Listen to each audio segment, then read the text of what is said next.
like CVs, resumes, LinkedIn profiles, essentially, except for how they get found, they all have similar content, right? And I've seen a lot of, I say bad CVs, they weren't bad. They just were, you know, you could have written nothing on the page and it would have had the same impact as what you wrote on the page. So it's not good. Sure. And I've seen LinkedIn profiles where it just says, you know, worked at this company 5 years. Sit. I don't know what you did.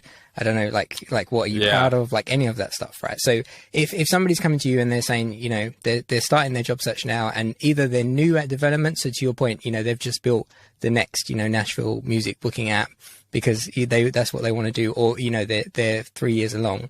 Like, how do people start looking at their CV or resume or LinkedIn and figuring out, like, this is what I want to present? Like, how do they get to that? Man, I mean, we could break down resume, LinkedIn stuff for the next like hour. So yeah, I figured this would be like a whole seminar. Yeah, so, you know, you can give the cliff notes as best as you can. Yeah, I'll give the cliff notes. I think the big thing is, I think both resume and LinkedIn. So, I am only one recruiter. I am only one person.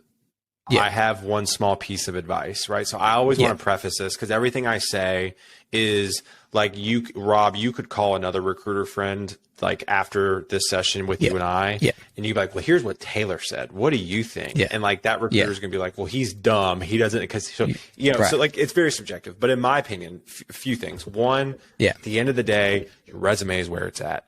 If you're going to spend any money on the job search, and you're like, what do you mean? As in, I think you need a really good headshot. I think good headshots go a really long way, especially on the freelance side of things. Like people want to know what you look like and make sure that like you're approachable and stuff. Headshots are incredibly important. I would pay money. I would recommend if you do not have a good headshot, go get a good headshot.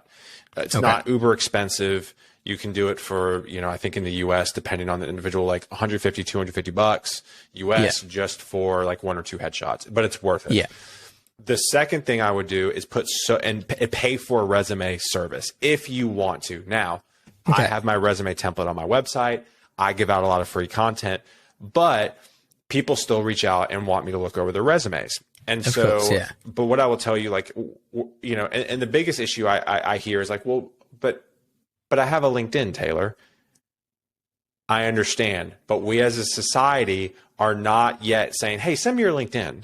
People still want the resume. And so the resume is where you need to put your most focus. Your resume needs to be, in my mind, no more than 3 pages.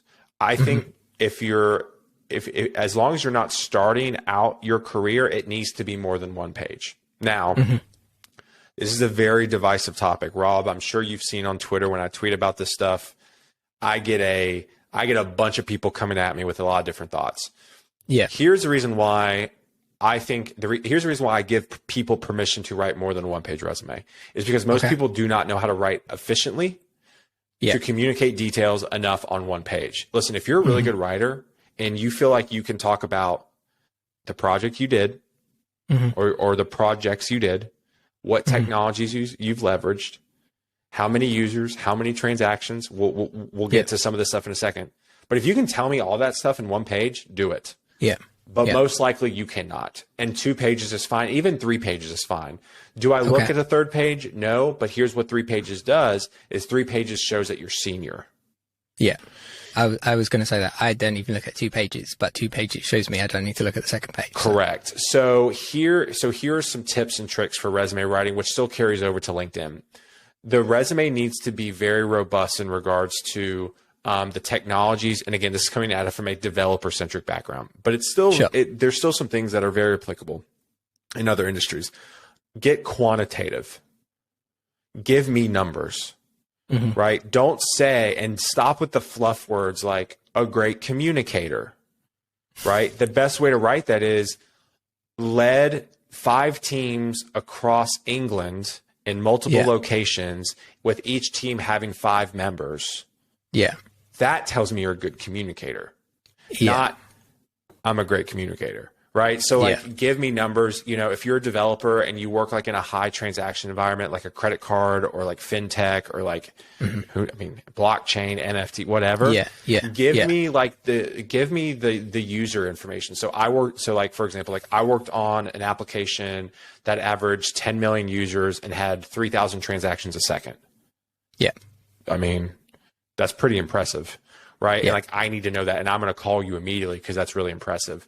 I think your resume and your LinkedIn, but mainly your resume. I'm focused on the resume right now because you'll see why here in a second when I talk about LinkedIn. But your resume, you need to have comparative stats too, right? So if you excelled at something, give me an example, right? So let's say, and this is how it works for other industries. So let's say I'm a server at a restaurant, and let's say that I hit my sales goal 15 nights in a row, and the next closest person could only do it 5 nights in a row.